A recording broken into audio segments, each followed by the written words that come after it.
Hello guys, welcome back to my channel. কেমন আছো তোমরা সবাই? আশা করছি ভীষণ ভালো আছো। ভগবানের কাছে প্রার্থনা করি তোমরা সবসময় খুব ভালো থেকো। আর আমিও ভীষণ ভালো আছি, বেশ ভালো লাগছে। কেন ভালো লাগছে সেটা জানি না। ওই যে কিছু কিছু কথা বুঝে নিতে হয়, সে তো মুখে বলা যায় না, সেরকম ব্যাপার আর কি। হ্যাঁ হ্যাঁ, ভয় পেও না, এটা একটা গান জানি, কিন্তু এটা আমার তো গানের গলা নেই, তাই এটা কবিতা বলেই শুনিয়ে দিলাম তোমাদেরকে, যাতে তোমরা একটু হাসি মজা করতে পারো, হাসতে পারো। তো যাই হোক, চলে এসেছি আজকে আরও একটা ছোট্টখাট্টো মিনি ভ্লগ নিয়ে। সেদিনকে ছিল আমাদের একটা বিয়েবাড়ি, সেখানকেই পৌঁছে গেছিলাম। আর বিয়েবাড়িটা ছিল আমাদের বালিরহাটে। এটা আমার বড়দিদির বন্ধু হয়, যার বিয়ে হচ্ছে আর কি।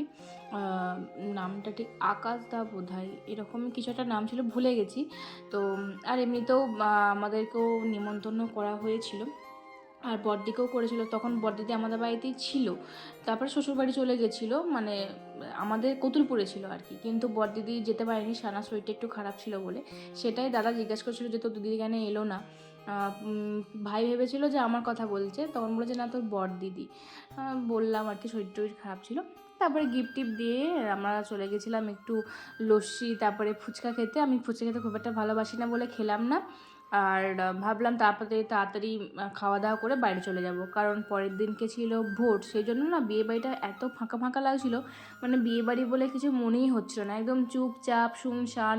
তারপরে বক্সও একদম অল্প সাউন্ড দিয়ে বাজছিল, মানে সব কিছু আর কি অল্পর মধ্যে দিয়ে হচ্ছিল, মানে বোঝা যাচ্ছিল না বিয়েবাড়ি হচ্ছে বলে, ওই ভোটের জন্য। তো যাই হোক, আমরা কিন্তু তারপরে ওই লস্যি খেয়ে বসে পড়েছিলাম খাবার খেতে, যেহেতু 9টা সাড়ে 9টার মতন বাজছিল, সেই জন্য আর লেট করি কি করব, সেই কারণেই। আর আমি লস্যি খেতে না ভীষণ ভালোবাসি, তো লস্যিটা অনেকদিন পর খেলাম, তো বেশ ভালো লাগছিলো। তারপরে এদিকে আমরা খেতে বসে পড়ার পরই প্রথমে পড়ে গেছিলো পাতা, তারপরে লবণ লেবু, স্যালাড, সস, তারপরে এসেছিলো ভেজিটেবিল চপ বা ভেজ কাটলেট, যাই বলো না কেন, খুব ভালো হয়েছিল খেতে। তারপরে পড়ে গেছিলো আমাদের পোলাও, আর পোলাওয়ের সাথে ছিল বাটার পনির, যেটা খেতে আমার এত ভালো লাগছিলো, এত ভালো লাগছিলো যে আমি দুবার ধরে নিয়েছি।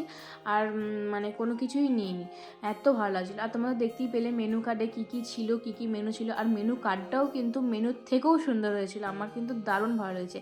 আর তোমাদের সাথেও শেয়ার করেছিলাম, তোমরাও ভীষণ ভালোবাসা দিয়েছিলে ওটাতে আমাকে।